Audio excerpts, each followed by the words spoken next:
শেখ হাসিনা ফিরে আসুক, এটা কিন্তু আমিও চাই না।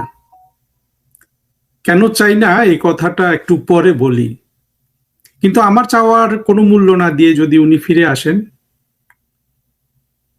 কেন আপনাদের মনে হয় না শেখ হাসিনা যদি পরিকল্পনা করেন উনি বেনাপোল দিয়ে ঢুকবেন বাংলাদেশে, ধরলাম বাংলাদেশ পুরোটা জঙ্গিতে ভর্তি, কেউ শেখ হাসিনাকে দেখতে চায় না, পদ্মাপাড়ের এই দিকের মানুষ, কিন্তু আপনাদের মনে হয় না এই পদ্মার ওই পারে গোপালগঞ্জ, ফরিদপুর, খুলনা এই অঞ্চলটায় আওয়ামী লীগের যে জনসমর্থন আছে, জনসমর্থন যে আছে, আমরা তো গোপালগঞ্জের গণহত্যার দিন থেকেই জানি আওয়ামী লীগের পক্ষে সম্ভব না সেখানে 50 লাখ মানুষ জড়ো করা, 40 লাখ, 30 লাখ, 10 লাখ সম্ভব না। এটার জন্য কি কোনো পরিকল্পনা লাগবে? শেখ হাসিনা যদি ডাক দেন যে ওইখানে তোমরা আসো, তাহলে 10-20 লাখ লোক যদি বেনাপোলে জড়ো হয়, সেটা কি খুব অবাক করা বিষয় হবে? ভাবলাম যে এই 24-এর জঙ্গি উত্থানের ফলে এই অন্য সব এলাকায় সব এখন জামাত, বিএনপি এসব হয়ে গেছে, সেটা তো জঙ্গিরাও জানে যে সেটা ওই অঞ্চলে হয় নাই। সম্ভব না সেখানে 20 লক্ষ লোকের সমাবেশ করে ফেলা? কিন্তু একদিনের ব্যাপার, 1.5 দিনের ব্যাপার। এই ধরনের গ্রামীণ এলাকায় যদি 10-20 লাখ লোক জড়ো হয়, যদি 20 লাখ না 10 লাখ লোকও জড়ো হয়, তাদের সাথে কে যুদ্ধ করবে? সেনাবাহিনী যুদ্ধ করবে? সেনাবাহিনী তো সবসময় ইয়েতে থাকে, তারা 24-এর জঙ্গি উত্থানেও কিন্তু জঙ্গিদের পক্ষে চলে গেছে আগে ভাগে।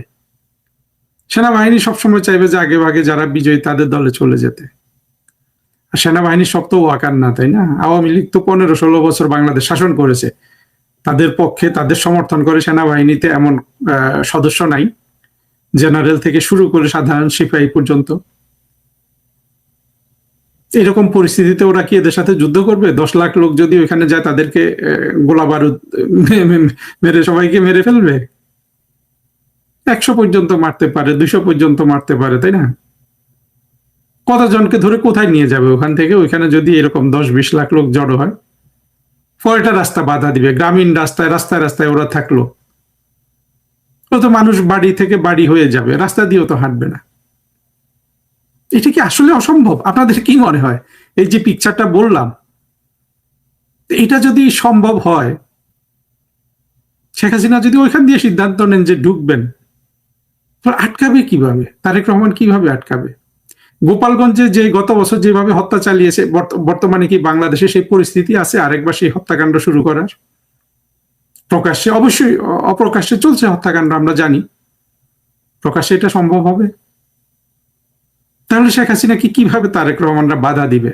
আমরা তো শুনছি যে এরা চাই না যে শেখ হাসিনা আসুক, দিল্লিতে থাকুক, যেটা আমিও চাই, যে জন্য এই ভিডিওটা করছি। আমি তো চাই না শেখ হাসিনা বাংলাদেশে ফিরে আসুক, কিন্তু যদি ফিরে আসে, আন্তর্জাতিক বিশ্ব যেটা নিয়ে আপনারা সবাই চিন্তিত যে না ভূ রাজনীতি, ভূ রাজনীতি, হ্যাঁ, চীন চায় না, আমেরিকা চায় না, ভারত চায় না, রাশিয়ার কথা তো বলেন না, তো এরা যদি নাও চেয়ে থাকে, তো এরা দেখছে না যে দেশটা চলছে না? কোনো পরাশক্তি তো সাধারণ মানুষ যাদের পক্ষে থাকে না তাদের পক্ষে যায় না। তারা পরাশক্তিরা যদি কেউ চেয়েও থাকে যে এই এদের পক্ষে থাকুক, কিন্তু এরা তো রাষ্ট্র চালাইতে পারে না। পেরেছে ইউনূস, পেরেছে, তারপরে তারেক রহমান পাচ্ছে। যে কোনো পরাশক্তির কিন্তু এটা বিবেচ্য থাকে যে রাষ্ট্রকে চালাইতে পারে, তারা কোনো পক্ষ নিলেও কিন্তু সেটা তাদের খেয়ালে থাকে, কারণ রাষ্ট্র যারা চালাইতে পারে না তাদের পক্ষে থাকা কিন্তু যে কোনো পরাশক্তির, তার যতটা আম দরকার সেই আম তো যাই, ছালাটাও চলে যায়। পরাশক্তিটা কি এটা চায় যে তার আম ছালা দুইটাই চলে যায়? চায়? আপনাদের কি মনে হয় পরাশক্তি কি সব জামাতের সদস্য যে তাদের মাথা এত মোটা? গৌতম দাস আর পিনাকি ওদেরকে হাতের আঙ্গুলের উপর নাচাইতে পারে? এরকম বুদ্ধি হলে কি পরাশক্তি হওয়া যায়? তারা কেউ চায় না। তারা দেখে গেছে এই যে এক ডিম এক ঝুড়িতে রাখা রাখা বলে ভারতকেও হয়তো তারা, কারণ ভারতের হাই কমিশনে এখানে তো বাংলা ভাষার লোকজন চাকরি করে, তারা দেখছে যে টেলিভিশন টক শোতে ওই যে মতি, ঠোঁট পোড়া মতিউর রহমান চৌধুরী, ওর টক শোতে এসে সবাই বলে যে না, ডিমগুলো এক ঝুড়িতে না বিভিন্ন ঝুড়িতে রাখতে হবে। মানে হলো যে না, শুধু আওয়ামী লীগের সাথে যেন ভারত খাতির না করে, বিএনপির সাথেও যেন খাতির করে, মাঝে মধ্যে জামাতের সাথে খাতির করে, একবার জামাতের সরকার, একবার বিএনপি সরকার, একবার আওয়ামী লীগের সরকার, এইভাবে। এইটাই হলো তাদের ডিম ডিম আর ঝুড়ি থিওরি। আমেনা মহসিনের হাজবেন্ড এটা শুরু করেছিল যে এক ঝুড়িতে সব ডিম রাখা। তারা প্রভাবিত হয়েছে, তারা 15 বছর 16 বছর শেখ হাসিনার সরকার দেখে দেখে বিরক্ত, না মনে হয় যে বিএনপি আসলে বোধহয় ইচ্ছে ভালো কিছু হবে তাদের সাথে। তো ভারত দেখেছে না কিভাবে তারেক রহমান কোনোভাবেই সেই যে জঙ্গিরা তারেক রহমান সাহেবকে ক্ষমতা এনেছে তার থেকে কোনোভাবেই উনি ছুটতে পারছেন না। এটা ভারত দেখছে না, মার্কিনীরা দেখছে না, চীন দেখছে না, উপরন্তু কি পরিমাণ খটকা লাগিয়ে দিয়ে গেছে ইউনূস।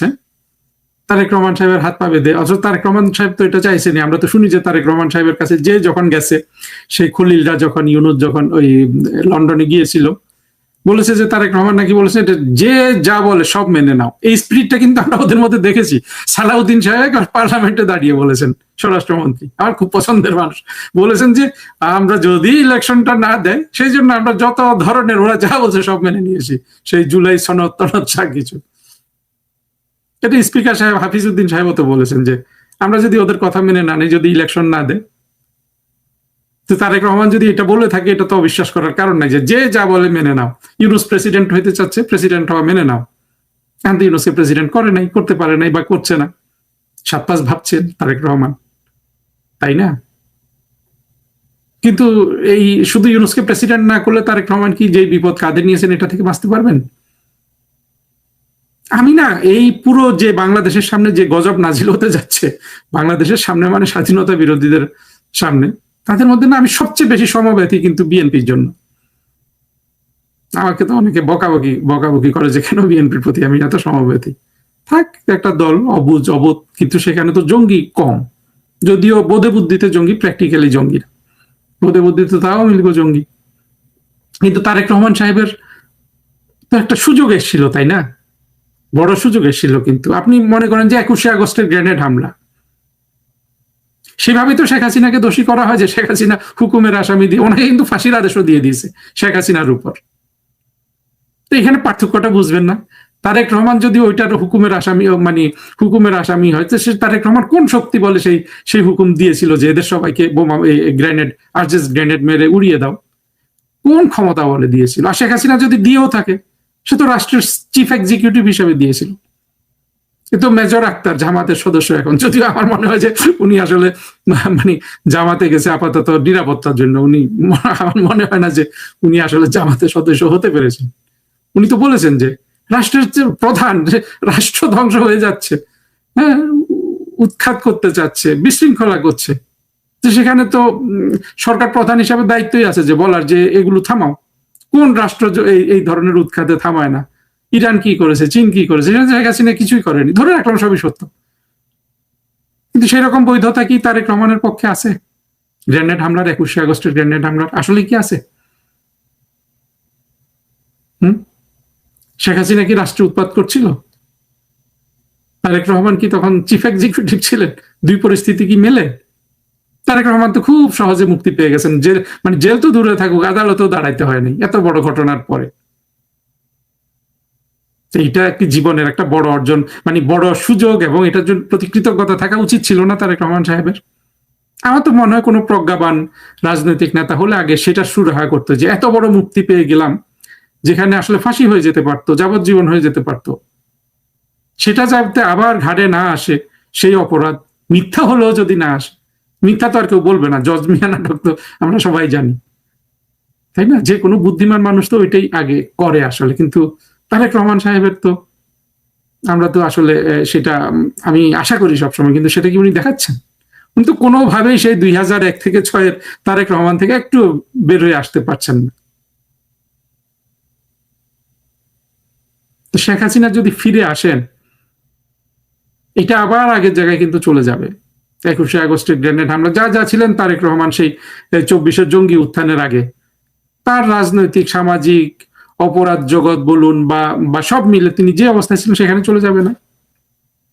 আর প্রধানমন্ত্রী শেখ হাসিনার পক্ষে তো সেই প্রধানমন্ত্রী রয়েই গেছে।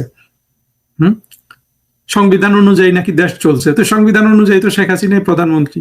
এটা তো অনেকে আবার আজকে দুই একজনকে বললাম কুতিয়ে কুতিয়ে বলার চেষ্টা করছে যে হ্যাঁ তারেক রহমান একটা ডি জুড়ে প্রধানমন্ত্রী ইলেকশনের মধ্যে এসছেন। কিসের ইলেকশন হয়েছে?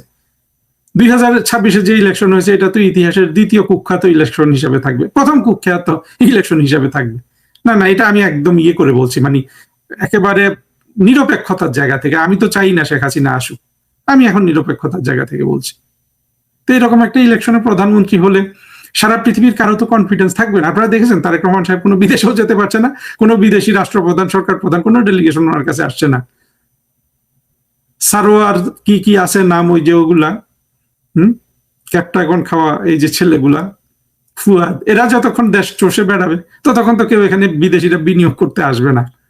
মানুষ দরিদ্র হয়ে যাচ্ছে না? এত বিপদ থেকে তারেক রহমান কিভাবে বাঁচবেন? এটা বাঁচার তো একমাত্র সুযোগ ছিল ওনার, উনি যদি শেখ হাসিনার সাথে সন্ধি করতেন। তারেক রহমান সাহেব কিন্তু সবচেয়ে বড় বিপদে আছে। সামনে যে সমস্যাটা তৈরি হবে শেখ হাসিনা আসলে,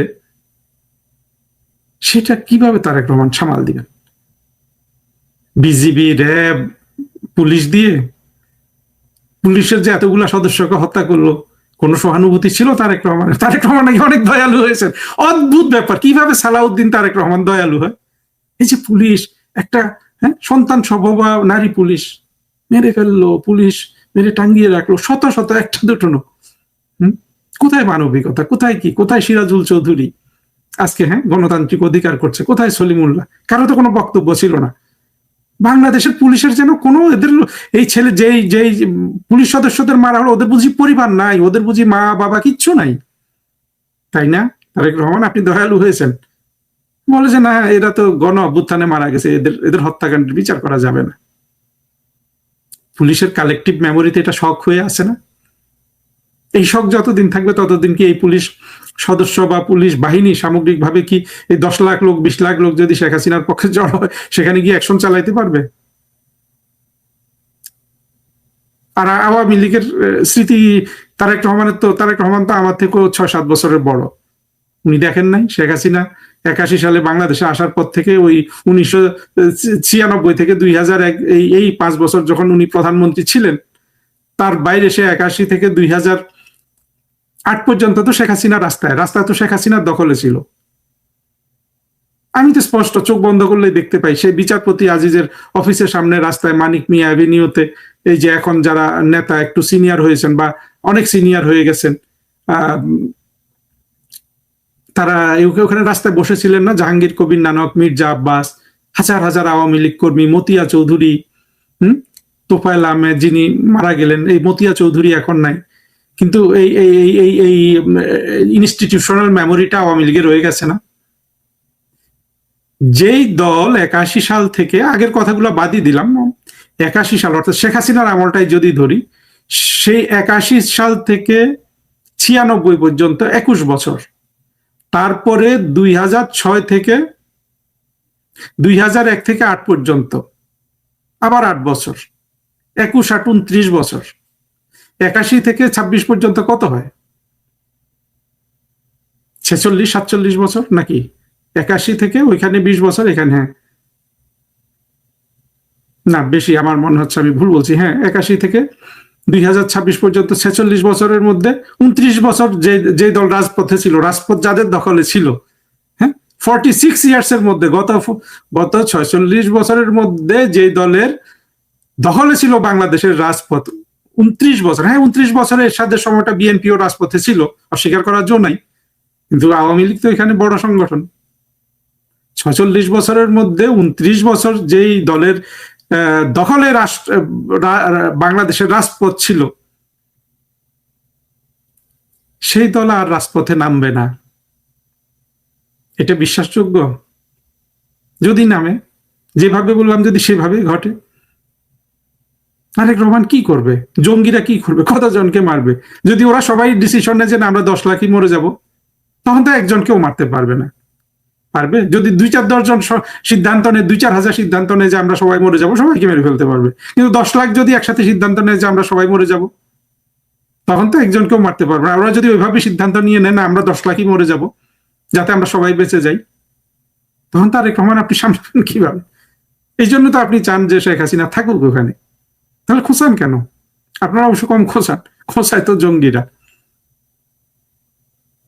আর যদি চলে আসে শেখ হাসিনা এইভাবে 10 লাখ লোক 20 লাখ লোকের সমাবেশ করে, সংবিধান অনুযায়ী এখনো প্রধানমন্ত্রী, ওয়াকারও তো সাইড চেঞ্জ করে ফেলতে পারে। কারণ ওয়াকার সম্পর্কে তো মাঝে মধ্যে শুনি যে ওয়াকার এখন মানে ওয়াকারের তো আশ্রয় দরকার ভবিষ্যতে, ওয়াকারের জায়গায় আরেকজন আসবে, তারা তারা কি থাকবে? এই যে গণজোয়ার আসছে, গণজোয়ারের কথা তো বলছি না, গণজোয়ার না, যে 10 লাখ লোকের কথা বলছি, সেটা যদি হয় এত সবাই সাইড বদলে ফেলবে। এটাই তো বাংলাদেশের অতীতের ইতিহাসের শিক্ষা। তারপরও আমি চাই না শেখ হাসিনা আসুক। কেন চাই না জানেন? আসলে শেখ হাসিনার এই যে বাংলাদেশ থেকে যেইভাবে জঙ্গিরা শেখ হাসিনা সরকারের পতন ঘটিয়েছে এবং বঙ্গবন্ধুকে শেখ হাসিনাকে যেভাবে অপমান করা হয়েছে, এখন শেখ হাসিনার ফিরে আসাটা আমাদের জন্য একটা সেন্টিমেন্ট, আবেগের বিষয় হয়ে গেছে। এই যে উনি যে ফিরে আসবেন, এর সাথে যে পরিমাণ আবেগ জড়িত, সেই পরিস্থিতিটাই তো আমি ফেস করার সাহস পাচ্ছি না। এই যে সাহস পাচ্ছি না, ওই জন্য আমি চাই না শেখ হাসিনা আসুক।